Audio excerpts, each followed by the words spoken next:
കൈവശമുള്ളത് നാമമാത്ര ഭൂമിയാണ്. നയരൂപീകരണം നടത്തുന്ന ഉന്നത പോസ്റ്റുകളിലെ SC/ST പ്രാതിനിധ്യം 5% താഴെയാണ്. പബ്ലിക് ഗ്രീവൻസ് ആൻഡ് പെൻഷൻ മന്ത്രാലയം പുറത്തുവിട്ട റിപ്പോർട്ട് പ്രകാരം കേന്ദ്ര മന്ത്രാലയങ്ങളിലെയും വകുപ്പുകളിലെയും 87 സെക്രട്ടറിമാരിൽ SC/ST വിഭാഗത്തിൽ നിന്ന് വെറും 4 സെക്രട്ടറിമാരും OBC വിഭാഗത്തിൽ നിന്ന് 11 സെക്രട്ടറിമാരും മാത്രമാണുള്ളത്. ഇതാണ് രാജ്യത്തിൻ്റെ വർത്തമാനകാല അവസ്ഥ എന്നുള്ളതാണ്. പക്ഷേ ഇവിടെ ഭഗവത്ഗീത ജ്ഞാനയജ്ഞം നടക്കുന്നുണ്ട്, ഉപനിഷത്ത് സത്രം നടക്കുന്നുണ്ട്, പലതരം പരിപാടികളാണ്. ഇതിലൂടെല്ലാം പറയുന്നുണ്ട്. ഇതിൽ സമത്വത്തെപ്പറ്റി പറയുന്നു, സാഹോദര്യത്തെപ്പറ്റി പറയുന്നു, നന്മയെപ്പറ്റി പറയുന്നു, ആന ചേന കൂന, പിന്നെ വേറെ സംഭവങ്ങളാണ്. പക്ഷേ ഈ ഗ്രന്ഥങ്ങൾ പരിശോധിക്കുമ്പോൾ നമുക്ക് ബോധ്യപ്പെടുന്ന എന്താണ് എന്ന് ഈ സന്ദർഭത്തിൽ നമുക്ക് പരിശോധിക്കേണ്ടി വരും. അങ്ങനെ പരിശോധിക്കുമ്പോൾ മാത്രമേ എന്താണ് അംബേദ്കറുടെ ഇന്ത്യ എന്ന് നമുക്ക് വേർതിരിച്ചറിയാൻ കഴിയും. ഇത് പറയാതെ അതിലേക്ക് പോകാൻ നിവൃത്തിയില്ലാത്തത് കൊണ്ടാണ്. ബൃഹദാരണ്യക ഉപനിഷത്തിൻ്റെ 1:4-15 ശാങ്കര ഭാഷ്യത്തിൽ പറയുന്നൊരു കാര്യമുണ്ട്. പരിവ്രാജ്യ ദർശനാശ്ച തസ്മാത് തത് ബ്രാഹ്മണത്വേവ മനുഷ്യേഷു ലോകം കർമ്മഫലമിച്ഛന്തി യസ്മാദേതാഭ്യാം ഹി ബ്രാഹ്മണാഗ്നിരൂപാഭ്യാം കർമ്മകർത്തൃത്വധികരണരൂപാഭ്യാം യത് സൃഷ്ടൃ ബ്രഹ്മ സാക്ഷാദഭവത്. ബ്രാഹ്മണന് സന്യാസവിധി ഉള്ളതിനാലും ശ്രേഷ്ഠത്വം സിദ്ധമാണ്. അതിനാൽ ലോകം മനുഷ്യരിൽ വെച്ച് ബ്രാഹ്മണത്വത്തിൽ തന്നെയാണ് കർമ്മഫലം ഇച്ഛിക്കുന്നത്.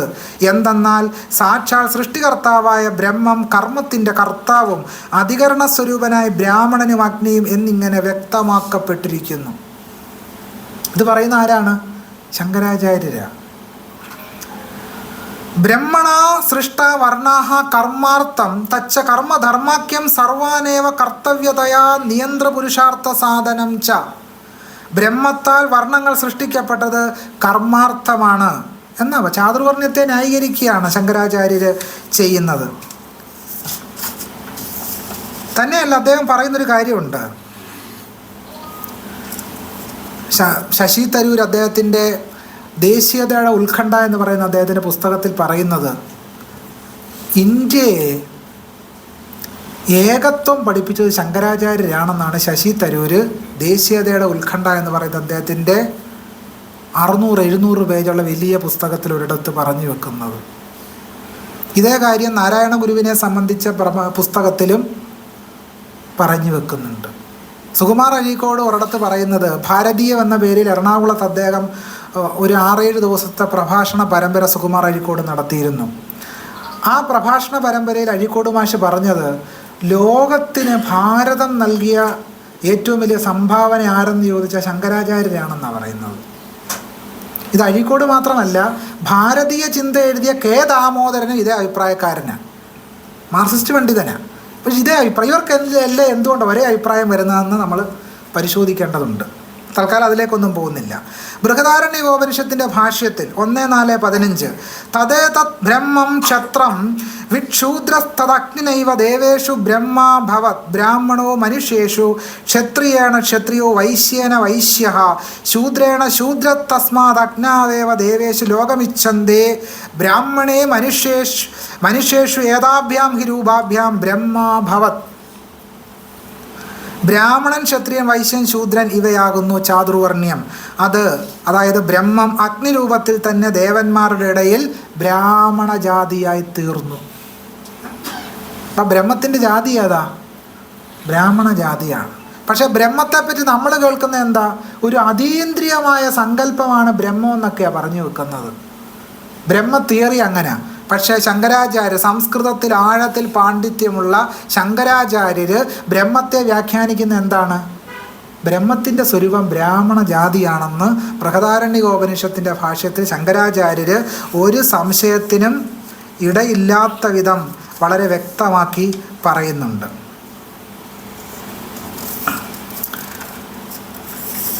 തന്നെയല്ല, നമ്മൾ ഇന്നത്തെ സമൂഹത്തിൽ വളരെയധികം ആഴത്തിൽ വ്യാപിച്ചുകൊണ്ടിരിക്കുന്ന ഒരു കാര്യമാണ് ഈ വെജിറ്റേറിയൻ സിദ്ധാന്തം. ഡോക്ടർ BR അംബേദ്കർ അതിനെ സംബന്ധിച്ച് വളരെ ആഴത്തിൽ നിരീക്ഷണം നടത്തുകയും തൊട്ടുകൂടാത്തവരെങ്ങനെയാണ് തൊട്ടുകൂടാത്തവരായി തീർന്നതെന്നും അതിൻ്റെ പിന്നിൽ പ്രവർത്തിച്ച കാര്യങ്ങൾ എന്തൊക്കെയാണ് എന്നും വളരെ കൃത്യമായിട്ട് ഡോക്ടർ ബി ആർ അംബേദ്കർ പറഞ്ഞു വെക്കുന്നുണ്ട്. ഇവിടെ നമ്മൾ ചില ഉപനിഷത്തുക്കൾ പരിശോധിക്കുമ്പോൾ നമുക്ക് ബോധ്യപ്പെടുന്നൊരു കാര്യമെന്ന് വെച്ചാൽ, വളരെ വ്യക്തമായി ഈ ഉപനിഷത്തുക്കളിൽ, പ്രത്യേകിച്ച് വളരെ പ്രാചീനമായ ചില ഉപനിഷത്തുക്കളിൽ പറഞ്ഞു വെക്കുന്നത്, നല്ല പുത്രനുണ്ടാകാൻ എന്താണ് വേണ്ടത്, നല്ല പുത്രനുണ്ടാകാൻ എന്ത് ഭക്ഷണം കഴിക്കണം, നല്ല പുത്രനുണ്ടാകാൻ ആട്ടിറച്ചി കഴിക്കണമെന്നാണ്, പശുവിറച്ചി കഴിക്കണമെന്നാണ് ഉപനിഷത്തുക്കളിൽ പറഞ്ഞു വെക്കുന്നത്. അപ്പോൾ ഇത്തരം കാര്യങ്ങളൊക്കെ തന്നെ ഉപനിഷത്തുകളിലൊക്കെ ഉണ്ട്. പക്ഷേ വെജിറ്റേറിയൻ സിദ്ധാന്തത്തിൻ്റെ പേരിൽ മനുഷ്യർക്കിടയിൽ വലിയ രീതിയിലുള്ള വിവേചനവും അസമത്വവും ഒക്കെ തന്നെ, വിവേചനത്തിൻ്റെ ഒരു പൊതുരൂപമായി ഇന്ന് വെജിറ്റേറിയനിസം മാറിയിരിക്കുന്ന ഒരു കാലഘട്ടത്തിലാണ് നമുക്ക് ഡോക്ടർ ബി ആർ അംബേദ്കറിൻ്റെ കൃതികളിലേക്കൊക്കെ കടന്നു പോകേണ്ടി വരികയും നമുക്കത് പരിശോധിക്കേണ്ടിയൊക്കെ വരികയും ഒക്കെ ചെയ്യുന്നത്. ഇതിനോട് ബന്ധപ്പെടുത്തി നമുക്ക് ചില കാര്യങ്ങൾ പരിശോധിക്കേണ്ടതായിട്ടുണ്ട്. 1927 ഡിസംബർ 25 രാത്രി 9 മണിക്ക് ഒരു പ്രധാനപ്പെട്ട കാര്യം ഇന്ത്യയിൽ നടന്നു. അത് മനുസ്മൃതിയുടെ ദഹനമായിരുന്നു. മനുസ്മൃതി കത്തിച്ചുകൊണ്ടാണ് ഒരു പുതിയ ഇന്ത്യയെ മഹാനായ Baba Saheb doctor B R Ambedkar ഭാവന ചെയ്തെടുത്തത്. അംബേദ്കർ അത് കത്തിച്ചതിന് ശേഷം പറയുന്നുണ്ട്, നമ്മളത് കത്തിച്ചത് നൂറ്റാണ്ടുകളോളം നമ്മെ അടിച്ചമർത്തിയ അനീതിയുടെ പ്രതീകമായി അതിനെ കണ്ടതിനാലായിരുന്നു. അതിൻ്റെ പഠിപ്പിക്കലുകൾ കാരണം നമ്മൾ ക്ഷീണിതരാണ് എന്നുകൂടി ഡോക്ടർ ബി ആർ അംബേദ്കർ പറഞ്ഞു വെക്കുന്നുണ്ട്. ഇത് വളരെ ശ്രദ്ധിക്കേണ്ട ഒരു കാര്യമാണ്. നൂറ്റാണ്ടുകൾ മാത്രമല്ല, ഇപ്പോഴും ഇന്ത്യയെ നിയന്ത്രിക്കുന്ന ഒന്നായി ഈ ജാതിഹിംസകളും അതിൻ്റെ വിവേചന രൂപങ്ങളും വളരെ ആഴത്തിൽ നമ്മളെ സ്വാധീനിച്ചുകൊണ്ടിരിക്കുകയാണ്. നമ്മുടെ പത്രമാധ്യമങ്ങളെ പോലും ഈ ശ്രേണീകൃത അസമത്വം വളരെ ആഴത്തിൽ സ്വാധീനിക്കുന്നുണ്ട്. 1951 ഒക്ടോബർ 10 മന്ത്രിസഭയിൽ നിന്ന് രാജിവെച്ചുകൊണ്ട് ഉള്ള പ്രസംഗത്തിൽ, പ്രത്യേകിച്ച് ഹിന്ദു കോഡ് ബിൽ അവതരിപ്പിച്ചതിന് ശേഷം രാജിവെച്ചുകൊണ്ടുള്ള പ്രസംഗത്തിൽ ഡോക്ടർ ബി ആർ അംബേദ്കർ പറയുന്നൊരു കാര്യമുണ്ട്. നമുക്ക് വാർത്താപത്രങ്ങളുണ്ട്, അവയ്ക്ക് പക്ഷപാതിത്വം ഇപ്പോഴുമുണ്ട്. ചിലർക്ക് അനുകൂലമായിട്ടാണെങ്കിൽ മറ്റു ചിലർക്കെതിരെ അത് മുൻവിധി പുലർത്തുന്നു എന്ന് ഡോക്ടർ ബി ആർ അംബേദ്കർ നിശ്ചിതമായൊരു വിമർശനം മാധ്യമങ്ങളെ മുൻനിർത്തി അവതരിപ്പിക്കുന്നുണ്ട്. എങ്ങനെയാണ് മാധ്യമങ്ങൾ ജാതിയെ കൊണ്ട് നടക്കുന്നത്, ജാതിഹിംസ എങ്ങനെയാണ് അതിൽ നിലീനമായിരിക്കുന്നത് എന്ന് നമുക്ക് വളരെ വ്യക്തമായിട്ടറിയാം. ഒരു സമകാലീനമായ ഉദാഹരണം പറഞ്ഞാൽ, കേരളത്തിലെ ദളിത്, ബഹുജൻ, മുസ്ലിം വിഭാഗത്തിൽ നിന്നുള്ള ആളുകളാണ് ചാനൽ ചർച്ചയിൽ പങ്കെടുക്കുന്നതെങ്കിൽ കേരളത്തിലുള്ള എല്ലാ പ്രമുഖ മാധ്യമങ്ങളും കൊടുക്കുന്ന ഒരു ടാഗ് എന്ന് പറയുന്ന ആക്ടിവിസ്റ്റ് എന്നുള്ളതായിരിക്കും. ആക്ടിവിസ്റ്റ് എന്നായിരിക്കും. എന്താണ് ഈ ആക്ടിവിസം? വളരെ മോശമായൊരു കാര്യമാണെന്നൊന്നും ഉള്ള അഭിപ്രായപ്പെടുന്ന ഒരാളല്ല ഞാൻ. പക്ഷേ എന്തുകൊണ്ടാണ് കേരളത്തിലെ ദളിത്, ബഹുജൻ വിഭാഗത്തിൽ നിന്നുള്ള ആളുകളെ ആക്ടിവിസ്റ്റുകൾ എന്ന് മാത്രം അടയാളപ്പെടുത്തുന്ന യുക്തി എന്താണ്? അതിൻ്റെ യുക്തി എന്താണ്? സംഘികളെയെല്ലാം വളരെ എളുപ്പത്തിൽ രാഷ്ട്രീയ നിരീക്ഷകർ, സാമൂഹിക നിരീക്ഷകർ, സാമൂഹിക ചിന്തകർ എന്നൊക്കെയുള്ള ടാഗോടുകൂടിയാണ് മാധ്യമങ്ങൾ ഡെസ്കിൽ കയറ്റിയിരുത്തുന്നത്. അവരൊക്കെ വലിയ രാഷ്ട്രീയ ചിന്തകരാണ്. പക്ഷേ കേരളത്തിലെ ദളിത്, ബഹുജൻ രംഗത്ത് നിന്നുള്ള അധ്യാപകരെ, ചിന്തകരെ, എഴുത്തുകാരെയൊക്കെ കേവലം ആക്ടിവിസ്റ്റ് എന്നുള്ള രൂപത്തിലാണ്. എന്ന് പറഞ്ഞാൽ ഗോപാൽ ഗുരു പറയുന്ന ചില കാര്യങ്ങളിലേക്ക് കൂടി നമ്മുടെ ശ്രദ്ധ പോകേണ്ടതായിട്ടുണ്ട്. കേരളത്തിലെ ദളിത്, ബഹുജൻ മേഖലയിലുള്ള ആളുകളുടെ ചിന്തകളും എഴുത്തുകളും കേവലം കോപാവേശത്താൽ ഉണ്ടാകുന്ന രോഷപ്രകടനം മാത്രമാണെന്നാണ് മാധ്യമങ്ങൾ സ്ഥാപിക്കാൻ ശ്രമിക്കുന്നത്. അതുകൊണ്ടാണ് ആക്ടിവിസം എന്ന് പറയുന്ന കാര്യം മാത്രം അവിടെ വരുന്നത്. കാരണം കേരളത്തിലെ ദളിതർക്കോ ആദിവാസികൾക്കോ ബഹുജനങ്ങൾക്കോ ചിന്തിക്കാനുള്ള ശേഷിയില്ല. അവർക്ക് ആക്ടിവിസം നടത്താനേ കഴിയൂ, ചിന്തിക്കാൻ കഴിയത്തില്ല. അവർക്ക് രാഷ്ട്രീയ ചിന്തകരോ രാഷ്ട്രീയ നിരീക്ഷകന്മാരോ ആയി മുന്നേറാൻ കഴിയില്ല എന്ന് പറയുന്ന ജാതിയിൽ ഉപ്പിലിട്ട മുൻവിധി കേരളത്തിലെ പ്രമുഖ മാധ്യമങ്ങളെ എല്ലാം ബാധിച്ചിരിക്കുന്നു എന്നുള്ളതാണ്. അതുകൊണ്ടാണ് ഡോക്ടർ ബി ആർ അംബേദ്കർ 1951 തന്നെ പറഞ്ഞത്, നമുക്ക് വാർത്താപത്രങ്ങളുണ്ട്, അവയ്ക്ക് പക്ഷപാതിത്വം ഇപ്പോഴുമുണ്ട്. ചിലർക്ക് അനുകൂലമായിട്ടാണെങ്കിൽ മറ്റു ചിലർക്കെതിരെ അത് മുൻവിധി പുലർത്തുന്നു എന്ന് അംബേദ്കർ ആഴത്തിൽ നിരീക്ഷിക്കുന്നത്. തന്നെ അദ്ദേഹം പറയുന്ന മറ്റൊരു കാര്യമുണ്ട്, ഈ പ്രസംഗത്തിൽ തന്നെ പറയുന്നത്, വർഗങ്ങൾ തമ്മിലെ അസമത്വവും ലിംഗപരമായ അസമത്വവും ഹിന്ദുമതത്തിൻ്റെ ആത്മാവാണ്. ഈ അസമത്വങ്ങളെ തൊടാതെ സാമ്പത്തിക പ്രശ്നങ്ങളുമായി ബന്ധപ്പെട്ടുകൊണ്ടുള്ള നിയമങ്ങൾ പാസാക്കുന്നത് നമ്മുടെ ഭരണഘടനയെ പ്രഹസനമാക്കലും ചാണകക്കൂമ്പാരത്തിൽ കൊട്ടാരം പണിയലുമാണ് എന്ന് ഡോക്ടർ ബി ആർ അംബേദ്കർ പറയുന്നുണ്ട്. ഈ അസമത്വങ്ങൾ പരിഹരിക്കാൻ നമുക്ക് കഴിയണം. ഈ അസമത്വങ്ങൾ പരിഹരിക്കാൻ കഴിഞ്ഞാൽ മാത്രമേ എന്ത് ചെയ്യാൻ കഴിയൂ? ഭരണഘടന ഉയർത്തിപ്പിടിക്കുന്ന ഭരണഘടനാ ധാർമ്മികത എന്ന് പറയുന്ന ആശയത്തിലേക്ക് നമുക്ക് മുന്നേറാൻ കഴിയൂ എന്നുള്ളതാണ്. പക്ഷേ നിർഭാഗ്യവശാൽ ഭരണഘടന ഉയർത്തിപ്പിടിക്കുന്ന ഭരണഘടനാ ധാർമ്മികത എന്ന് പറയുന്ന ആശയത്തെ ഇന്ത്യയിലെ നീതിന്യായ സ്ഥാപനങ്ങളോ ഇന്ത്യയിലെ നിയമസഭകളോ ഇന്ത്യയിലെ ഭരണം നടത്തുന്ന ഭരണാധികാരികളോ അതിൻ്റെ ആത്മസത്തയായി ആത്മഭാവമായി കൊണ്ടു നടക്കുന്നില്ല എന്ന് പറയുന്ന ഒരു വലിയ പ്രതിസന്ധിയാണ് നമ്മൾ നേരിട്ടുകൊണ്ടിരിക്കുന്നത്. ജസ്റ്റിസ് എൻ നഗരേഷ് ഒരു പരിപാടിയിൽ പങ്കെടുത്തുകൊണ്ട് പറഞ്ഞത് ധർമ്മസങ്കല്പത്തെ ഭരണഘടന അവഗണിച്ചു എന്നാണ്. ധർമ്മസങ്കല്പത്തെ ഭരണഘടന അവഗണിച്ചു. എന്താണ് ഡോക്ടർ ബി ആർ അംബേദ്കർ കണ്ട ഇന്ത്യ? അംബേദ്കർ മുന്നോട്ട് വെച്ച ഇന്ത്യ എന്തായിരുന്നു? അംബേദ്കർ മുന്നോട്ട് വെച്ച ഇന്ത്യയെപ്പറ്റി 1949 നവംബർ 25 ഭരണഘടനാ നിർമ്മാണ സഭയിലെ പ്രസംഗത്തിൽ താൻ ഭാവന ചെയ്ത ഇന്ത്യയെപ്പറ്റി ചില ആശയങ്ങൾ അദ്ദേഹം അവതരിപ്പിക്കുന്നുണ്ട്. അദ്ദേഹം പറയും, രാഷ്ട്രീയ ജനാധിപത്യത്തെ സാമൂഹിക ജനാധിപത്യമായി കൂടി നാം മാറ്റിയെടുക്കണം. രാഷ്ട്രീയ ജനാധിപത്യത്തിൻ്റെ അടിത്തറയായി സാമൂഹിക ജനാധിപത്യം ഇല്ലെങ്കിൽ രാഷ്ട്രീയ ജനാധിപത്യത്തിന് നിലനിൽക്കാൻ കഴിയില്ല. എന്താണ് സാമൂഹിക ജനാധിപത്യം അർത്ഥമാക്കുന്നത്? സ്വാതന്ത്ര്യവും സമത്വവും സാഹോദര്യവും ജീവിതത്തിൻ്റെ തത്വങ്ങളായി അംഗീകരിക്കുന്ന ഒരു ജീവിത രീതിയാണത് എന്നാണ് പറയുന്നത്. സ്വാതന്ത്ര്യവും സമത്വവും സാഹോദര്യവും ജീവിതത്തിൻ്റെ തത്വങ്ങളായി അംഗീകരിക്കുന്ന ജീവിത രീതിയാണ് സാമൂഹിക ജനാധിപത്യം. ഇത് മുമ്പുള്ള ഇന്ത്യയിൽ ഉണ്ടായിരുന്നോ? ഒരേ ഒരിടത്തെ അത് ഉണ്ടായിരുന്നുള്ളൂ എന്ന് അംബേദ്കർ ഉണ്ട്. ബൗദ്ധ സംഘങ്ങളിലാണ് പാർലമെൻ്ററി ജനാധിപത്യത്തിൻ്റെ പ്രാഗ്രൂപങ്ങൾ കാണുന്നത് എന്ന് ഡോക്ടർ ബി ആർ അംബേദ്കർ സൂചിപ്പിക്കുന്നുണ്ട്. വേറെ എവിടെയാണതുള്ളത്? ഇന്ത്യക്ക് സ്വാതന്ത്ര്യം കിട്ടി, ഭരണഘടന നിലവിൽ വന്നു. ഭരണഘടന നിലവിൽ വന്നതിന് ശേഷം പഞ്ചായത്ത് രാജ് ആക്ട് നിലവിൽ വന്നു. പക്ഷേ നമ്മൾ പത്രമാധ്യമങ്ങളിലൂടെ അറിയാം, ദളിത് വിഭാഗത്തിൽപ്പെട്ട ആരെങ്കിലും പഞ്ചായത്ത് പ്രസിഡൻ്റ് ആകുകയാണെങ്കിൽ ഉത്തരേന്ത്യയിൽ ഇപ്പോഴും പഞ്ചായത്ത് പ്രസിഡൻ്റ് കസേരയിൽ അയാൾക്ക് ഇരിക്കാൻ കഴിയാത്ത സാഹചര്യം നിലവിലുള്ളൊരു രാജ്യമാണ് ഇന്ത്യ എന്ന് പറയുന്നത്. അപ്പോൾ ഇന്ത്യക്ക് ഈ ഫ്യൂഡൽ നാടുവാഴിത്വത്തിൽ നിന്നും മനുസ്മൃതിയുടെയും രാമായണത്തിൻ്റെയും മഹാഭാരതത്തിൻ്റെയും യുക്തികളിൽ നിന്ന് മോചിക്കാൻ ഇതുവരെ കഴിഞ്ഞിട്ടില്ല എന്നുള്ളതാണ്. അതുകൊണ്ട് അംബേദ്കറുടെ ഇന്ത്യ എന്ന് പറയുന്നത് ഇതുവരെ നിലവിൽ വരാത്ത ഒന്നാണ്. പാർലമെൻ്ററി ജനാധിപത്യത്തിലൂടെ ഭരണഘടനാ ജനാധിപത്യം സ്ഥാപിക്കുന്നതിലൂടെ അതിൻ്റെ ചില പ്രകാശനങ്ങൾ നമുക്ക് അനുഭവിക്കാൻ കഴിഞ്ഞിട്ടുണ്ട്. അതുകൊണ്ടാണ് നമ്മളെല്ലാവരും ഇവിടെ അന്തസ്സായിട്ട് കസേരയിരിക്കുന്നത്. വ്യവഹാരമാല എന്ന് പറയുന്നൊരു പുസ്തകമുണ്ടായിരുന്നു കേരളത്തിൽ. തിരുവിതാംകൂറിലെ ഭരണാധികാരികൾ അത് കേരളത്തിൻ്റെ ഭരണഘടനയാക്കാൻ തീരുമാനിച്ച പുസ്തകമാണ്.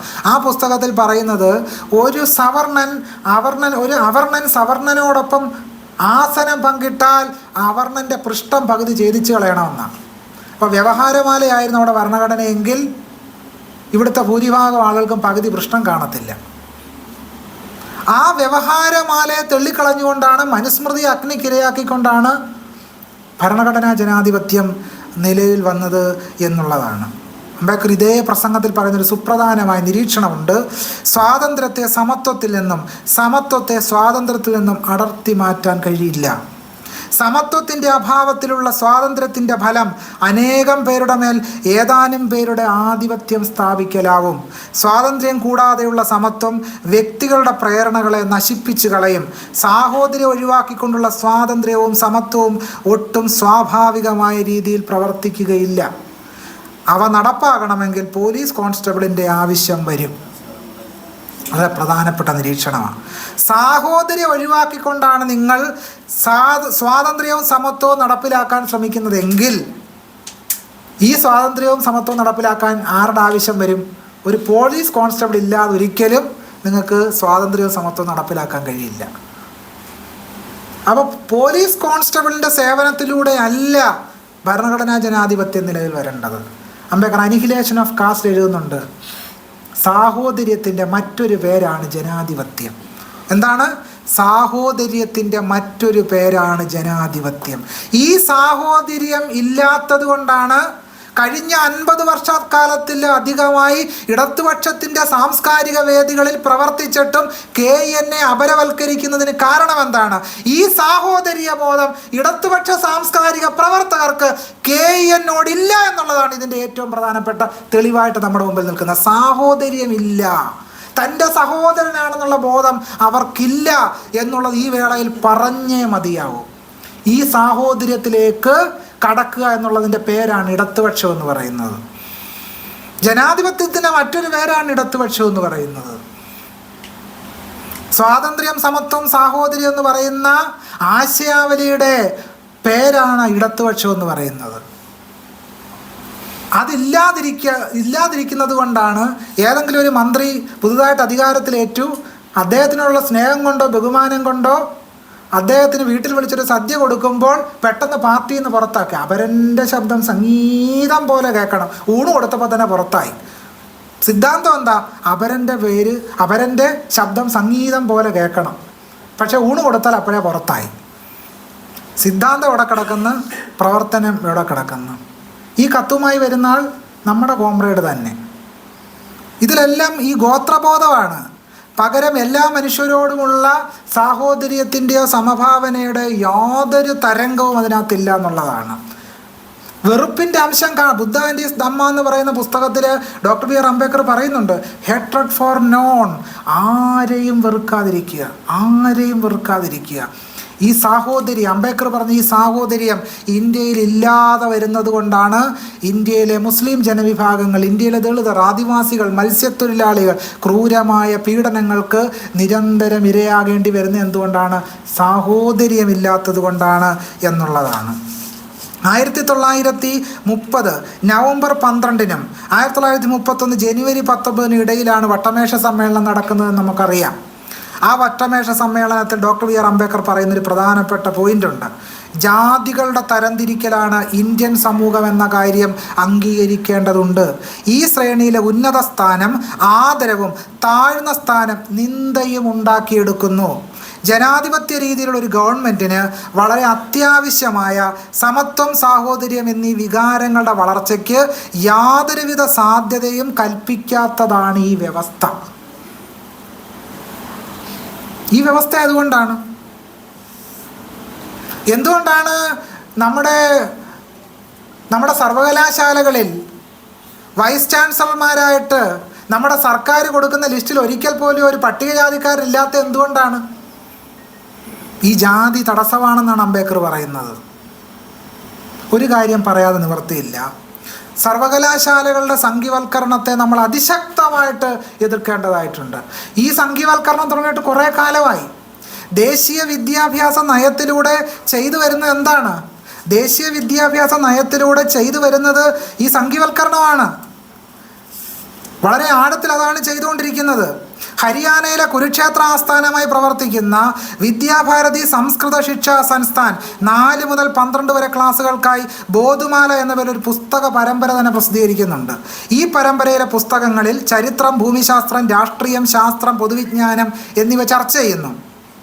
അതിലെ ബോധുമാല 9ാമത്തെ പുസ്തകത്തിൽ പറയുന്ന കാര്യം, ഗ്രീക്ക് നാണയങ്ങളിൽ ഹിന്ദു സംസ്കാരത്തിൻ്റെ ചിഹ്നങ്ങൾ ആലേഖനം ചെയ്തിട്ടുണ്ട്. കൊളംബിയയിലെ വിശുദ്ധ നഗരമായ സാൻ അഗസ്റ്റിൻ ഋഷി അഗസ്ത്യൻ്റെ പേരിലാണ് അറിയപ്പെടുന്നത്. കർണൻ എന്ന ഇതിഹാസം ബാബിലോണിൽ ജനപ്രിയമാണ്. കാസ്പിയൻ കടൽ കാശ്യപ മഹർഷിയുടെ നാടാണ്. ഇറാൻ്റെ പഴയ പേര് ആര്യൻ എന്നാണ്. ഇത് ഹരിയാനയിൽ കുരുക്ഷേത്ര ആസ്ഥാനമായി പ്രവർത്തിക്കുന്ന വിദ്യാഭാരതി സംസ്കൃത ശിക്ഷാ സംസ്ഥാൻ പഠിപ്പിക്കുന്നതാണ്. ABISY പുരാണേതിഹാസങ്ങളെ ആസ്പദമാക്കി ഗവേഷണങ്ങൾക്കായി ഭാരതീയ ഇതിഹാസ സങ്കലന യോജന രൂപീകരിച്ചു. അയോധ്യ രാമക്ഷേത്ര ക്യാമ്പയിനിൻ്റെ പ്രധാനിയായ മോറോപാന്ത് പിംഗ്ലയുടെ നേതൃത്വത്തിൽ 1979 ABISY രൂപീകൃതമാകുന്നത്. ഇൻഡോ ആര്യന്മാർ മധ്യേഷ്യയിൽ നിന്ന് ഇന്ത്യൻ ഉപഭൂഖണ്ഡത്തിലേക്ക് കുടിയേറി പാർത്തവരല്ലെന്നും മറിച്ച് ഇന്ത്യയുടെ യഥാർത്ഥ നിവാസികൾ ആര്യന്മാരാണെന്നുമാണ് ഇതിഹാസ സങ്കലന യോജന സ്ഥാപിച്ചെടുക്കുന്നത്. ഒന്ന് ആലോചിച്ച് നോക്കൂ. RSSൻ്റെ വിദ്യാഭ്യാസ വിഭാഗമായ വിദ്യാഭാരതിയുടെ ദേശീയ നിർവാഹക സമിതി അംഗവും ശിക്ഷാ ബച്ചാവോ ആന്തോളൻ സമിതിയുടെ കൺവീനറുമായ ദീനനാഥ് മെത്ര അദ്ദേഹത്തിൻ്റെ തേജോമയ ഭാരത് എന്ന് പറയുന്ന പുസ്തകത്തിൽ എഴുതുന്ന ചില കാര്യങ്ങളുണ്ട്. അതിൽ പറയുന്നത് ഇങ്ങനെയാണ്: കുന്തിക്ക് സൂര്യനെ പോലെ ശോഭയുള്ളൊരു പുത്രനുണ്ടായിരുന്നു. 2 വർഷമായി ഗർഭം ധരിക്കാൻ കഴിയാതിരുന്ന ഗാന്ധാരി ഇതറിഞ്ഞപ്പോൾ ഗർഭഛിദ്രം നടത്തി. കുന്തി പ്രസവിച്ചപ്പോൾ പുള്ളിക്കാരിക്ക് സഹിക്കാൻ കഴിഞ്ഞില്ല. അവളുടെ ഗർഭപാത്രത്തിൽ നിന്ന് ഒരു വലിയ മാംസപിണ്ഡം പുറത്തു വന്നു. ഉറപ്പുള്ള ഈ മാംസപിണ്ഡം അദ്ദേഹം നിരീക്ഷിച്ചു. എന്നിട്ട് അത് പ്രത്യേക മരുന്നുകൾക്കൊപ്പം തണുത്ത ടാങ്കിൽ സൂക്ഷിച്ചു. ഏത് മഹാഭാരത കാലത്ത് എന്തുണ്ട്? ടാങ്ക് ഉണ്ടായത് അത്ര നന്നായിരുന്നു. നമ്മൾ ഈ ദയാനന്ദ സരസ്വതി അദ്ദേഹത്തിൻ്റെ സത്യാർത്ഥ പ്രകാശത്തിൽ പറയുന്നത്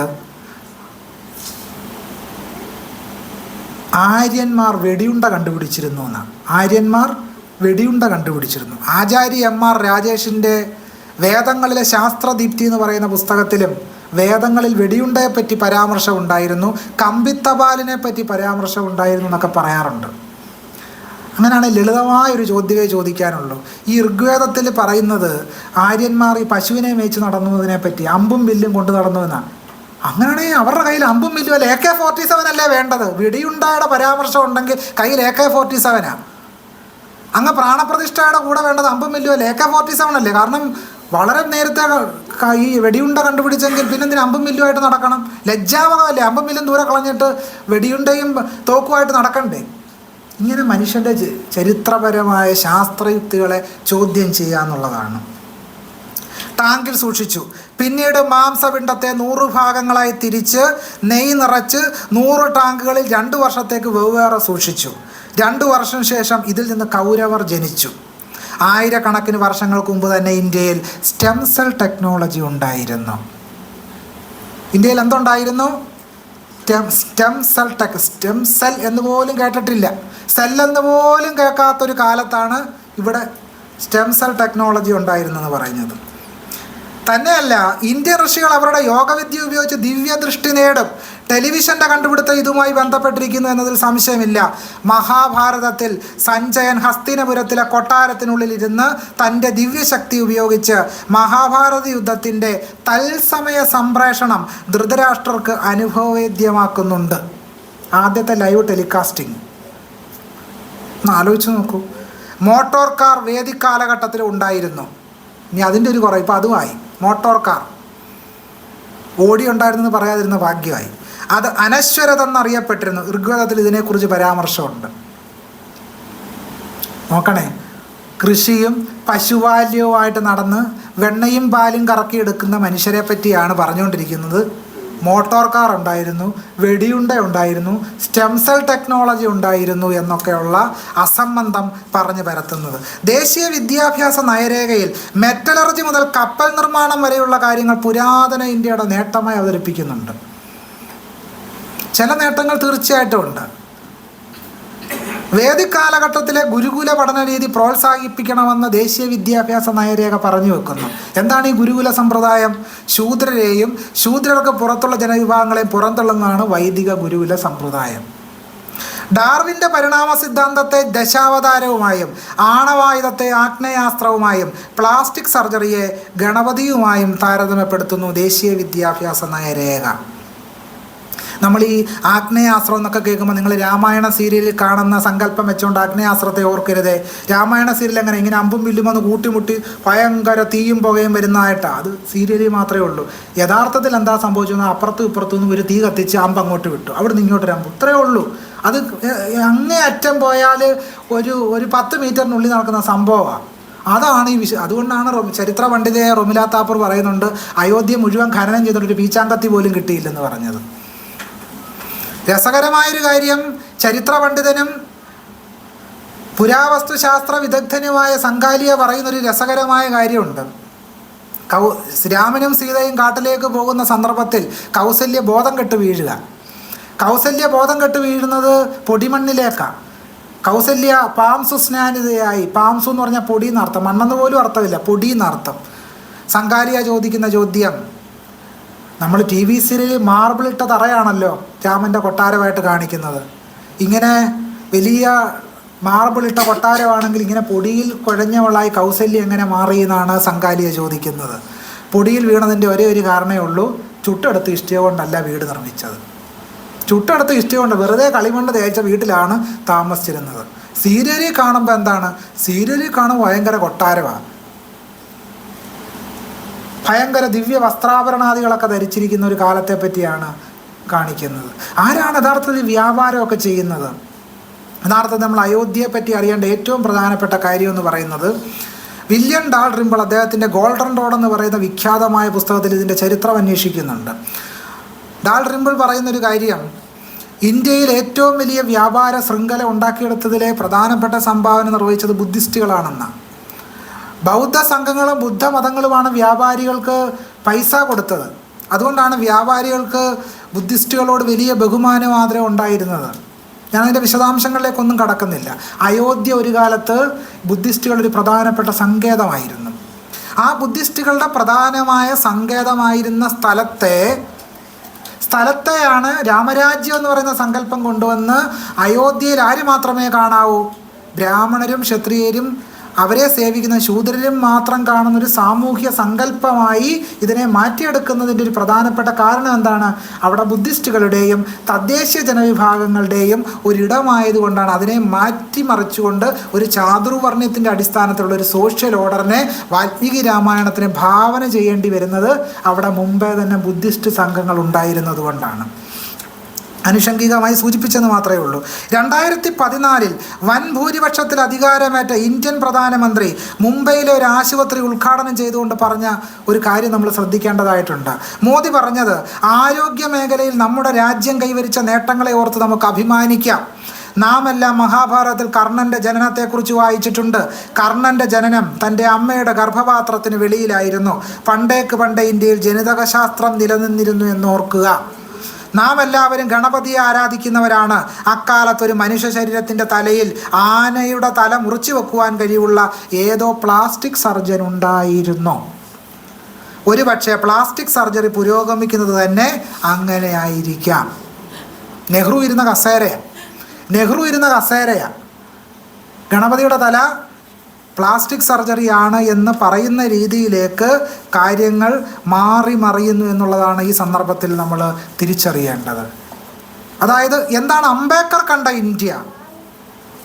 സ്വന്തം കൈകളിൽ രാഷ്ട്രീയ അധികാരം കിട്ടിയാലല്ലാതെ ദളിത് വർഗങ്ങളുടെ പ്രശ്നം ഒരിക്കലും പരിഹരിക്കപ്പെടുകയില്ല എന്ന് ഞങ്ങൾ വിശ്വസിക്കുന്നു എന്നാണ് ഡോക്ടർ ബി ആർ അംബേദ്കർ 1930 വട്ടമേശ സമ്മേളനത്തിൽ പറയുന്നത്. പക്ഷേ ഇന്ന് ഇന്ത്യയിൽ അധികാര സ്ഥാനത്തും ഭരണരംഗങ്ങളിലും പട്ടികജാതി പട്ടികവർഗ വിഭാഗങ്ങളുടെ പ്രാതിനിധ്യം എവിടെ നിൽക്കുന്നു? അംബേദ്കർ വട്ടമേശ സമ്മേളനത്തിൽ ഉപയോഗിച്ച ഏറ്റവും പ്രധാനപ്പെട്ട വാക്യം പ്രാതിനിധ്യ ഗവൺമെൻറ് എന്നാണ്. വെറുതെ ഉള്ള സർക്കാർ എന്നല്ല അദ്ദേഹം സൂചിപ്പിച്ചത്, പ്രാതിനിധ്യ ഗവൺമെൻറ്. പുറന്തള്ളപ്പെട്ട ജനവിഭാഗങ്ങളുടെ പ്രാതിനിധ്യമുള്ളൊരു സർക്കാരിനെ മാത്രമേ ഗവൺമെൻറ് എന്ന് അദ്ദേഹം പറഞ്ഞുള്ളൂ. അദ്ദേഹം പറഞ്ഞു 1949 നവംബർ 25 ഭരണഘടനാ നിർമ്മാണ സഭയിൽ നടത്തിയ പ്രസംഗത്തിൽ അദ്ദേഹം പറയുന്നുണ്ട്, ജനാധിപത്യം നിലനിർത്തണമെങ്കിൽ നാം എന്ത് ചെയ്യണം? ഒന്നാമതായി എൻ്റെ വീക്ഷണത്തിൽ നമ്മൾ ചെയ്യേണ്ടത് സാമ്പത്തികവും സാമൂഹികവുമായ ലക്ഷ്യങ്ങൾ നേടിയെടുക്കാനായി ഭരണഘടനാ രീതികൾ മുറുകെ പിടിക്കണം എന്ന് പറഞ്ഞു. ഭരണഘടനാ രീതികൾ മുറുകെ പിടിക്കണം. പക്ഷേ ഈ ഭരണഘടനാ രീതികൾ മുറുകെ പിടിക്കാൻ നമുക്ക് കഴിഞ്ഞിട്ടുണ്ടോ? ഇല്ല. കഴിഞ്ഞ 75 വർഷങ്ങൾക്കിടയിൽ സുപ്രീം കോടതിയിൽ ആകെ 10 ദളിത് ന്യായാധിപരും ആദിവാസി വിഭാഗത്തിൽ നിന്ന് ഒരാളും മാത്രമേ ഉണ്ടായിട്ടുള്ളൂ സുപ്രീം കോടതി ചരിത്രത്തിൽ. മുസ്ലിം പ്രാതിനിധ്യം പരമാവധി 6-7% ക്രിസ്ത്യാനി ഒരാൾ മാത്രം. ജനസംഖ്യയുടെ വെറും 4% മാത്രമുള്ള ബ്രാഹ്മണർ ആകെ സുപ്രീം കോടതി ജഡ്ജിമാരിൽ 36% വരും. അംബേദ്കർ പറയുന്നുണ്ട്, ഒരു ബ്രാഹ്മണ സ്ത്രീക്ക് ഒരു കുട്ടി ജനിച്ചാൽ അവരുടെ ശ്രദ്ധ എവിടെ ആയിരിക്കും? സുപ്രീം കോടതി ജഡ്ജിയുടെ ഒഴിവുള്ള കസേരയിലായിരിക്കുമെന്നാണ് അംബേദ്കർ പറഞ്ഞത്. ഒഴിവുള്ള കസേരയിലായിരിക്കും. ഒരു ചെറിയ കണക്ക് നിങ്ങളുടെ മുമ്പിൽ വെക്കാം. 1950-നും 59-നും ഇടയിൽ ആകെ ജഡ്ജിമാർ 50, SC വിഭാഗത്തിൽ നിന്ന് ആരുമില്ല, ST വിഭാഗത്തിൽ നിന്നും ആരുമില്ല. 1960-നും 69-നും ഇടയിൽ ആകെ ജഡ്ജിമാർ 60, SC വിഭാഗത്തിൽ നിന്ന് ഒരാൾ, ST വിഭാഗത്തിൽ നിന്ന് ആരുമില്ല. 1970-നും 79-നും ഇടയിൽ ആകെ ജഡ്ജിമാർ 70, SC വിഭാഗത്തിൽ നിന്ന് ഒരാൾ മാത്രം, ST നിന്ന് ആരുമില്ല. 1990-നും 99-നും ഇടയിൽ ആകെ ജഡ്ജിമാർ 90, SC വിഭാഗത്തിൽ നിന്ന് ഒരാൾ, ST നിന്ന് ആരുമില്ല. 2000-നും 2009-നും ഇടയിൽ ആകെ ജഡ്ജിമാർ 100, SC വിഭാഗത്തിൽ നിന്ന് 2 ജഡ്ജിമാർ ST വിഭാഗത്തിൽ നിന്ന് ആരുമില്ല. 2010-നും 2019 ഇടയിൽ സുപ്രീം കോടതിയിൽ ആകെ ജഡ്ജിമാർ 110, SC വിഭാഗത്തിൽ നിന്ന് 2 പേര്, ST വിഭാഗത്തിൽ നിന്ന് ഒരാൾ. 2020-നും 2026-നും ഇടയിൽ സുപ്രീം കോടതിയിൽ ആകെ ജഡ്ജിമാർ 45, SC വിഭാഗത്തിൽ നിന്ന് 2 പേര്, ST വിഭാഗത്തിൽ നിന്ന് ഒരാൾ. സ്ത്രീകളുടെ എണ്ണം നോക്കി ഇതിനേക്കാളും ദയനീയമാണ് കേട്ടോ. മുസ്ലിങ്ങളുടെ സ്ഥിതിയും ഇത് തന്നെ. ഒരു കാര്യം കൂടി പറഞ്ഞ് ഞാൻ എൻ്റെ സംഭാഷണം അവസാനിപ്പിക്കാം. KN പറഞ്ഞതുപോലെ ഈ അവസാനിപ്പിക്കുക എന്ന് പറയുമ്പോൾ കുറച്ചുകൂടെ നീണ്ടുപോകാൻ സാധ്യതയുണ്ടോ എന്ന് ആശങ്കപ്പെടണം. അതും കൂടെ പറഞ്ഞ് ഞാൻ അവസാനിപ്പിക്കാം. അതെന്ന് പറയുന്നത്, അംബേദ്കർ ഭാവന ചെയ്ത ഇന്ത്യ എന്താണ്? അംബേദ്കർ ഭാവന ചെയ്ത ഇന്ത്യ എന്ന് പറയുന്നത് അത് വിശദീകരിച്ചു കഴിഞ്ഞു. സ്വാതന്ത്ര്യം, സമത്വം, സാഹോദര്യം എന്ന് പറയുന്നത് നമ്മുടെ സാമൂഹ്യ ജീവിതത്തിൻ്റെ മൂല്യവ്യവസ്ഥയായിരിക്കുന്ന ഒരു ഇന്ത്യയാണ് ഡോക്ടർ BR അംബേദ്കർ ഭാവന ചെയ്തത്. പക്ഷേ ഫ്യൂഡൽ നാടുവാഴിത്തവും അതുപോലെ ഇതിഹാസ പുരാണ പാഠങ്ങളിലെയും ഉപനിഷത്തുകളിലെയും ധാർമ്മിക മൂല്യം ഇന്നും കൊണ്ടു നടക്കുന്ന ഇന്ത്യയിലെ ജനങ്ങളുടെ ധാർമ്മിക ഭാവമായി ഭരണഘടനാ ധാർമ്മികത മാറിയിട്ടില്ല. അതുകൊണ്ടാണ് നമ്മുടെ സർവകലാശാലകൾ ഇപ്പോഴും വളരെ ആഴത്തിൽ സംഘീവൽക്കരിക്കപ്പെട്ടുകൊണ്ടിരിക്കുന്നത്. ദേശീയ വിദ്യാഭ്യാസ നയരേഖയിലൂടെ അത് കൂടുതൽ സംഘീവൽക്കരണം, ചാണകവൽക്കരണം എന്ന് വേണം പറയാൻ, വളരെ ആഴത്തിൽ നടന്നുകൊണ്ടിരിക്കുകയാണ്. ഈ ചാണക കൃഷി വളരെ ആഴത്തിൽ നടന്നുകൊണ്ടിരിക്കുന്നു. സംവരണ അട്ടിമറികൾ ഒരു തുടർ കഥയായിട്ട് മാറിത്തീർന്നിരിക്കുകയാണ്. മാണ്ഡ്യ IIT-യിലെ പ്രൊഫസർ പറഞ്ഞത് തൻ്റെ പിതാവിന് പനി വന്നപ്പോൾ അസുഖം മാറുന്നതിന് വേണ്ടി കൊടുത്തത് ഗോമൂത്രമാണെന്നാണ്. ഒന്ന് ആലോചിച്ച് നോക്കൂ. 650 ഗ്രാമിൻ്റെ പാരാസെറ്റാമോളിൽ തീരേണ്ട പ്രശ്നമാണ് ഈ ലിറ്റർ കണക്കിന് ഗോമൂത്രം കുടിക്കുന്ന അവസ്ഥയിൽ ഇന്ത്യയിലെ ജനങ്ങളെ എത്തിച്ചു എന്നുള്ളതാണ്. ഇതാണ് സർവകലാശാലകളിലും ഉന്നത വിദ്യാഭ്യാസ സ്ഥാപനങ്ങളിലും ആകമാനം നടക്കുന്ന ഒരു പ്രധാനപ്പെട്ട പ്രത്യേകത എന്ന് പറയുന്നത്. 2 കാര്യങ്ങളാണ് നമ്മുടെ സമൂഹത്തിൽ നടക്കുന്നത്. അതിൽ ഒരു കാര്യം എന്ന് പറയുന്നത്, കോടതി വിധികളിലൂടെ ഇന്ത്യൻ ഭരണഘടനയെ അട്ടിമറിക്കുന്ന ചില കാര്യങ്ങൾ നിരന്തരം സംഭവിച്ചുകൊണ്ടിരിക്കുന്നു എന്നുള്ളതാണ്. അതാണ് ഞാൻ പറഞ്ഞത്. ജസ്റ്റിസ് N നഗരേഷ് പറഞ്ഞ എന്താണ്? ധർമ്മസങ്കല്പത്തെ ഭരണഘടന അവഗണിച്ചു. ഏത് ധർമ്മസങ്കല്പത്തെ പറ്റിയാണ് ജസ്റ്റിസ് N നഗരേഷ് പറയുന്നത്? അത് മനുസ്മൃതിയിൽ പറയുന്ന ധർമ്മസങ്കല്പം. എന്താണ് ആ ധർമ്മസങ്കല്പം? ആ ധർമ്മസങ്കല്പം വർണ്ണാശ്രമ ധർമ്മമാണ്, ജാതിവ്യവസ്ഥയാണ്. സനാതന ധർമ്മം എന്ന പേരിൽ അറിയപ്പെടുന്ന വർണ്ണാശ്രമ ധർമ്മസങ്കല്പം ഭരണഘടന അതിൻ്റെ ഭാഗമാക്കിയില്ല എന്നുള്ളതാണ് ഇവരുടെയൊക്കെ ആദി. അലഹബാദ് ഹൈക്കോടതി ജഡ്ജിയായിരുന്ന ശ്രീവാസ്തവ 2007 ഓഗസ്റ്റ് 30-ന് ഒരു പുരോഹിതൻ സമർപ്പിച്ച സ്വത്തുമായി ബന്ധപ്പെട്ട ഹർജിയിൽ വാദം കേൾക്കുന്നതിനിടയിൽ ഭഗവത്ഗീതയെ രാഷ്ട്രീയ ധർമ്മശാസ്ത്രമായി കണക്കാക്കണമെന്ന് പ്രസ്താവിച്ചു. അംബേദ്കർ ഭഗവത്ഗീതയെ പറ്റി പറഞ്ഞ എന്താണ്? പ്രതിവിപ്ലവം എന്നാണ് പറഞ്ഞത്. ആ പുസ്തകത്തെ ഇന്ത്യൻ ഭരണഘടനയുടെ ആർട്ടിക്കിൾ 51A പ്രകാരം ജാതി മതം എന്നിവ പരിഗണിക്കാതെ ഗീത മുന്നോട്ട് വെച്ച ധർമ്മം പിന്തുടരേണ്ടത് ഇന്ത്യയിലെ ഓരോ പൗരൻ്റെയും കടമയാണെന്ന് SN ശ്രീവാസ്തവ പറഞ്ഞു. ഈ അലഹബാദ് ഹൈക്കോടതി തന്നെയാണ് ഒരു പെൺകുട്ടി പീഡനത്തിനിരയായി ചെന്നപ്പോൾ ആ പെൺകുട്ടിയുടെ ജാതകത്തിൽ 7 ചൊവ്വയുള്ളത് കൊണ്ടാണ് പീഡനത്തിനിരയായത് എന്ന് പറഞ്ഞതും ഈ അലഹബാദ് ഹൈക്കോടതിയിലാണ്. എന്നിട്ട് ആ കുട്ടിയുടെ ജാതകം പരിശോധിക്കാൻ അലഹബാദ് സർവകലാശാലയിലെ ജ്യോതിഷ വിഭാഗത്തിന് അയച്ചു കൊടുത്തു. വിചിത്രമായ കാര്യങ്ങളാണ് നമ്മുടെ നാട്ടിൽ നടക്കുന്നത്, വളരെ വിചിത്രമായ കാര്യം. ഭരണഘടനാ ധാർമ്മികത ഇല്ല, പകരം നമ്മളെ നയിക്കുന്നത് ഏത് ധാർമ്മികതയാണ്? മനുസ്മൃതിയുടെ ധാർമ്മികതയാണ്. പെൺകുട്ടികൾ 17 വയസ്സിൽ പ്രസവിച്ചിരുന്നു, മനുസ്മൃതി വായിച്ചിട്ടുണ്ടോ? ചോദിക്കുന്നത് ആരാ? ഏതെങ്കിലും ബ്രാഹ്മണ പുരോഹിതനല്ല, ഗുജറാത്ത് ഹൈക്കോടതിയാണ്. ഗുജറാത്ത് ഹൈക്കോടതി ചോദിച്ചതാണ്. ജസ്റ്റിസ് JJ ദവെയാണ് ഈ വിചിത്രമായ പരാമർശം നടത്തിയത്. പ്രായപൂർത്തിയാകാത്ത മകളെ ബലാത്സംഗം ചെയ്ത കേസിൽ പിതാവിന് ശിക്ഷ വിധിച്ച സുപ്രീം കോടതി 2025 August 6 justice Aravind Kumar, justice Sandeep Mehta Manusmriti ഉദ്ധരിച്ച് മനുസ്മൃതിയിലെ വാക്യം ഒരു സാംസ്കാരിക തത്വത്തെ മാത്രമല്ല ഒരു ഭരണഘടനാ ദർശനത്തെയും പ്രതിഫലിപ്പിക്കുന്നു എന്ന് നിരീക്ഷിച്ചു. എന്തൊരു ഭീകരമായ അവസ്ഥയാണെന്ന് ആലോചിച്ച് നോക്കൂ. മനുസ്മൃതി ഉദ്ധരിച്ച് ജാർഖണ്ഡ് ഹൈക്കോടതി ഭാര്യയുടെ ജീവനാംശം റദ്ദാക്കി. 2024 ജനുവരി 24 വിധി. ഇന്ത്യൻ സംസ്കാരം എന്ന് നിരന്തരം പറയുന്നത് ബ്രാഹ്മണ്യ സംസ്കാരത്തെ പറ്റിയാണ്. വേദേതിഹാസങ്ങൾക്ക് പുറത്തുള്ള ലോകത്ത് ഈ സംസ്കാരത്തിൻ്റെ ഭാഗമായി കാണുന്നേ ഇല്ല എന്നുള്ളതാണ്.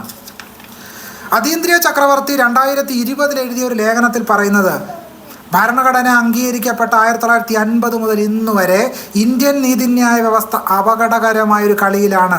വിധിന്യായങ്ങൾ പുറപ്പെടുവിക്കുമ്പോൾ അത് മനുസ്മൃതിയെ ഉദ്ധരിക്കുകയോ അല്ലെങ്കിൽ മറ്റു വിധത്തിൽ പരാമർശിക്കുകയോ ചെയ്തിട്ടുണ്ട് എന്ന് അതീന്ദ്രിയ ചക്രവർത്തി 2020 എഴുതിയ പഠനത്തെ സൂചിപ്പിക്കുന്നു. 1950നും 2019 സുപ്രീം കോടതിയും ഹൈക്കോടതിയും 38 തവണയാണ് മനുസ്മൃതി വിധിയിൽ ഉദ്ധരിച്ചത്. 38 തവണ. ഇതിൽ 2009നും 2019 26 തവണ പരാമർശിച്ചു. ഇതൊക്കെ തീരുമാനങ്ങൾ എടുക്കാനുള്ള വിധിയിലാണ് ഈ പരാമർശങ്ങളെല്ലാം നടത്തുന്നത് എന്നുള്ളതാണ്. നമ്മൾ വളരെ പ്രസിദ്ധമായിട്ട് പറയുന്ന ജസ്റ്റിസ് മാർക്കണ്ഡേയ കട്ജു അദ്ദേഹം പറയുന്നത് പൊതുനിയമ നിഷിദ്ധമായ സ്ഥലങ്ങളിൽ നിയമങ്ങളുടെ വ്യാഖ്യാനത്തിൽ മീമാംസാശാസ്ത്രം ഉപയോഗിക്കണമെന്നാണ് പറയുന്നത്. അമേരിക്കയിലെയോ അല്ലെങ്കിൽ റഷ്യയിലെയോ ഏതെങ്കിലും ഭരണഘടനാ സ്ഥാപനങ്ങളുടെ വിധി പരിശോധിക്കണമെന്നല്ല പറയുന്നത്, മീമാംസാ ഗ്രന്ഥങ്ങൾ പരിശോധിക്കണമെന്ന്. 2012 justice Vikramjit Sen GM Venkatareddy versus deputy commissioner Kolar കേസിൽ 1978 കർണാടക പട്ടികജാതി പട്ടികവർഗ ഭൂമി കൈമാറ്റ കേസിൽ വിധി പറഞ്ഞത് മനുസ്മൃതി ഉദ്ധരിച്ചുകൊണ്ടാണ്. ഇനി ഒരു കാര്യമില്ലാത്തൊരു കാര്യം കൂടുണ്ട്. 2014 മുസ്ലിം വ്യക്തി നിയമവുമായി ബന്ധപ്പെട്ട കേസിൽ മെഹ്റന്നിസ വേഴ്സസ് സയ്യിദ് ഹബീബ് കേസിൽ കർണാടക ഹൈക്കോടതി വിധി പറയാൻ തുടങ്ങുന്നത് ഇങ്ങനെ: ജാതി, മതം, നിറം എന്നിവയ്ക്കപ്പുറം വളരെയധികം ആദരവോടെ ബഹുമാനിക്കപ്പെടുന്ന സ്ത്രീകളുടെ സംരക്ഷണത്തെക്കുറിച്ച് പലപ്പോഴും പരാമർശിക്കപ്പെടുന്ന മനുസ്മൃതിയിലെ ഒരു മഹത്തായ സാർവത്രിക വാക്യം ഉദ്ധരിച്ചുകൊണ്ട് ഈ വിധിന്യായം ആരംഭിക്കുന്നത് ഉചിതവും ന്യായവുമാണെന്ന് ഞാൻ കരുതുന്നു. ഇങ്ങനെ പറഞ്ഞുകൊണ്ട് പിതാ രക്ഷതി കൗമാരെ പുത്രോ രക്ഷതി വാർദ്ധക്യേ ന സ്ത്രീ സ്വാതന്ത്ര്യമർഹതി എന്ന് പറഞ്ഞുകൊണ്ടാണ് 2014 മുസ്ലിം വ്യക്തി നിയമവുമായി ബന്ധപ്പെട്ട മെഹ്റന്നിസ വേഴ്സസ് സയ്യിദ് ഹബീബ് കേസ് ഈ കർണാടക ഹൈക്കോടതി വിധി പറയുന്നത്.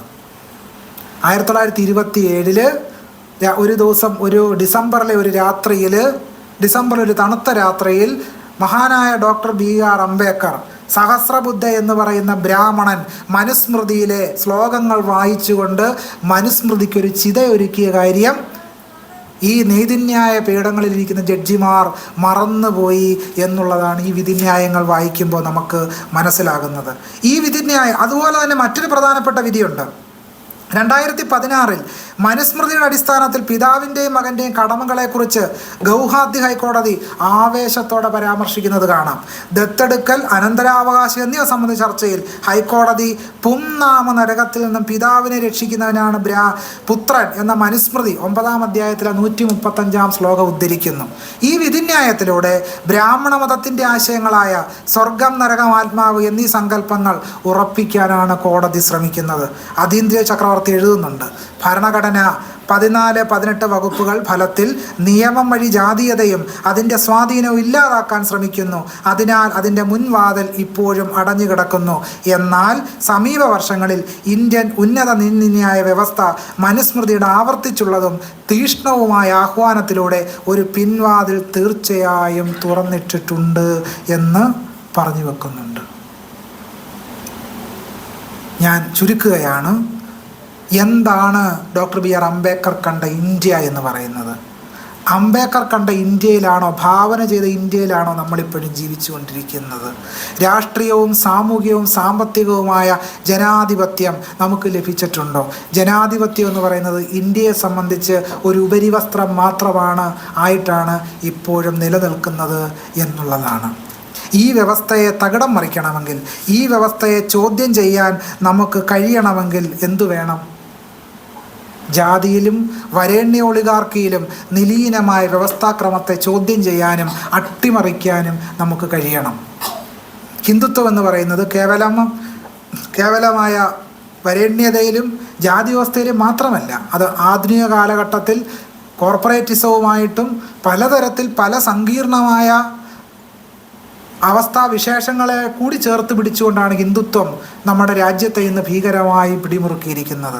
അംബേദ്കർ പറയുന്നൊരു കാര്യമുണ്ട്, ഹിന്ദുരാജ് ഒരു വാസ്തവമായാൽ അത് ഈ രാജ്യത്തിന് ഏറ്റവും വലിയ അപകടമായിരിക്കും എന്ന് അംബേദ്കർ പറയുന്നുണ്ട്. ആ ഒരു വലിയ തലവേദന നമ്മളിന്ന് അനുഭവിച്ചുകൊണ്ടിരിക്കുകയാണ്. വലിയൊരു തലവേദനയായി ഹിന്ദു രാജ്യം മാറിയിരിക്കുന്ന ഒരു കാലഘട്ടത്തിലാണ് അംബേദ്കറുടെ ഇന്ത്യയെപ്പറ്റി നമ്മൾ ഭാവന ചെയ്യുന്നത് എന്നുള്ളതാണ്. അംബേദ്കറുടെ ഇന്ത്യ എന്ന് പറയുന്ന ചില ആശയങ്ങൾ മാത്രമേ നമ്മളിന്നിവിടെ ചർച്ച ചെയ്തിട്ടുള്ളൂ. ഏതാണ്ട് ദിവസങ്ങളോളം ചർച്ച ചെയ്യേണ്ട ഒരു കാര്യത്തിൻ്റെ ഏതാനും ചില അംശങ്ങളിലൂടെ മാത്രമേ കടന്നു പോകാൻ ഇവിടെ ശ്രമിച്ചിട്ടുള്ളൂ. അതുകൊണ്ട് അംബേദ്കറുടെ ഇന്ത്യ എന്ന് പറയുന്നത് ഭാവി ഇന്ത്യയെ പറ്റിയുള്ള നമ്മുടെ ഒരു സ്വപ്നമാണ്. അംബേദ്കർ നെയ്തെടുത്ത ഭരണഘടന, സ്വാതന്ത്ര്യം, സമത്വം, സാഹോദര്യം എന്ന് പറയുന്ന പ്രധാനപ്പെട്ട ഒരു സങ്കല്പം നമ്മളുടെ മുമ്പിൽ ഒരു ആശയമായി, ഒരു വിമോചനാത്മകമായ ആശയമായി നമ്മുടെ മുമ്പിൽ ഉള്ളതുകൊണ്ടാണ് നമുക്ക് കേരളം എന്ന് പറയുന്നൊരു ചെറിയ തുരുത്ത് പോലും നമുക്ക് ഇങ്ങനെ നിലനിർത്താൻ കഴിയുന്നത്. അതിനെപ്പോലും കാർന്ന് തിന്നുന്ന രീതിയിൽ ഹിന്ദുത്വം അതിഭീകരമായിട്ട് കേരളത്തെ കൂടി പിടിമുറുക്കുന്ന ഒരു സവിശേഷമായ കാലാവസ്ഥയുണ്ട്. അത് മുസ്ലിങ്ങളെ അപരവൽക്കരിച്ചുകൊണ്ട്, ദളിതരെ അപരവൽക്കരിച്ചുകൊണ്ട്, ആദിവാസി ജനതകളെ അപരവൽക്കരിച്ചുകൊണ്ട്, സ്ത്രീകളെ അപരവൽക്കരിച്ചുകൊണ്ട്, പരസ്പരം വിദ്വേഷത്തിൻ്റെയും വെറുപ്പിൻ്റെയൊക്കെ വിത്തുകൾ പാകിക്കൊണ്ടാണ് ഹിന്ദുത്വം വളർന്ന് പന്തലിച്ച് വികസിച്ച് വരുന്നത് എന്നുള്ളതാണ്. അതുകൊണ്ട് അതിനെ തടയിടാൻ വേണ്ടി നമ്മൾ ചെയ്യേണ്ട ഏറ്റവും പ്രധാനപ്പെട്ട കാര്യം എന്ന് പറയുന്നത് സാഹോദര്യ സഹജീവനത്തിൻ്റെ ആശയം നമ്മുടെ ആത്മഭാവമായി വീണ്ടെടുത്തുകൊണ്ടും നമ്മുടെ ഓരോ നിമിഷങ്ങളിലും, നമ്മുടെ ഓരോ പ്രവൃത്തികളിലും ഈ സാഹോദര്യത്തിൻ്റെ ആശയം നമുക്ക് നമ്മുടെ ജീവിത രീതിയായി, ജീവന കലയായി വികസിപ്പിച്ചുകൊണ്ട് മാത്രമേ ഹിന്ദുത്വ വർഗീയതയെ നമുക്ക് നേരിടാൻ കഴിയൂ എന്നുള്ളതാണ്. ഒരു ചെറിയ കാര്യം അതിലേക്ക് സൂചിപ്പിക്കാം. ഇപ്പോൾ സർവകലാശാലയിൽ ഇന്നിപ്പോൾ RSSൻ്റെ മേധാവി പങ്കെടുത്ത പരിപാടിയിൽ കേരളത്തിലെ പല സർവകലാശാലകളിലെ VC-മാർ പങ്കെടുത്തു. പല VC-മാരും പങ്കെടുത്തു. ഈ VC-മാരിൽ ചില VC-മാരെ നിയമിച്ചത് ആരാണ്? പരിശോധിക്കണം.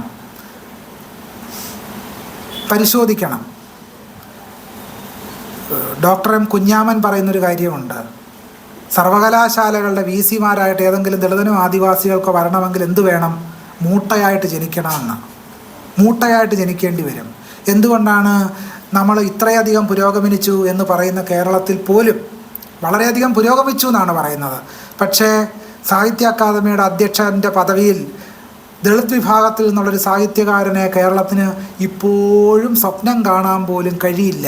അതുകൊണ്ട് മലയാളി കൊണ്ട് നടക്കുന്ന പുരോഗമനം കാപട്യത്തിൽ അന്തർലീനമാണ് എന്നുള്ളതാണ്. നമ്മുടെ വിവാഹ സംസ്കാരത്തിൽ പോലും ഇപ്പോഴും അപ്പോൾ ഇന്നലെ കണ്ടൊരു പരസ്യം, ഇന്നലെ ഞാൻ TV കണ്ടുകൊണ്ടിരിക്കുമ്പോൾ, ഒരു സിനിമ കണ്ടുകൊണ്ടിരിക്കുമ്പോൾ അതിനകത്തൊരു പ്രധാനപ്പെട്ടൊരു പരസ്യം വന്നു. ആ പരസ്യം നായേഴ്സ് മാട്രിമോണിയെ സംബന്ധിച്ച. ആ പരസ്യം ഇങ്ങനെയാണ് തുടങ്ങുന്നത്: ലോകത്തെല്ലായിടത്തും നായന്മാരുണ്ടല്ലോ. അത് തീർച്ചയായിട്ടും നായന്മാർ മാത്രമല്ല, മലയാളികൾ ലോകത്തിൻ്റെ എല്ലാ ഭാഗത്തും ഉണ്ട്. എല്ലാ മനുഷ്യരും എല്ലാ ഭാഗത്തും ഉണ്ട്, പ്രത്യേകിച്ച് മലയാളികൾ. ലോകത്തിൻ്റെ എല്ലാ ഭാഗത്തും നായന്മാരുള്ളതിനാൽ ഏറ്റവും നല്ല വിവാഹം നടക്കുന്നതിന് വേണ്ടി നായേഴ്സ് മാട്രിമോണി. എന്നിട്ട് നമ്മൾ പ്രസംഗിക്കുന്നത് എന്താണ്? ഭരണഘടനാ ജനാധിപത്യത്തെ പറ്റിയാണ് പ്രസംഗിക്കുന്നത്. Doctor B.R. അംബേദ്കർ പറയുന്നത് അദ്ദേഹത്തിൻ്റെ ആദ്യകാല പ്രബന്ധങ്ങളിൽ ഒന്നെന്താണ്? കാസ്റ്റസ് ഇൻ ഇന്ത്യ, ജാതികൾ ഇന്ത്യയിൽ എന്നുള്ളതാണ് അദ്ദേഹത്തിൻ്റെ ആദ്യകാല പ്രബന്ധങ്ങളിലൊന്ന്. സമൂഹത്തിനൊരു സാഹോദര്യ സമൂഹമായി മാറാൻ കഴിയണമെങ്കിൽ എന്ത് വേണം?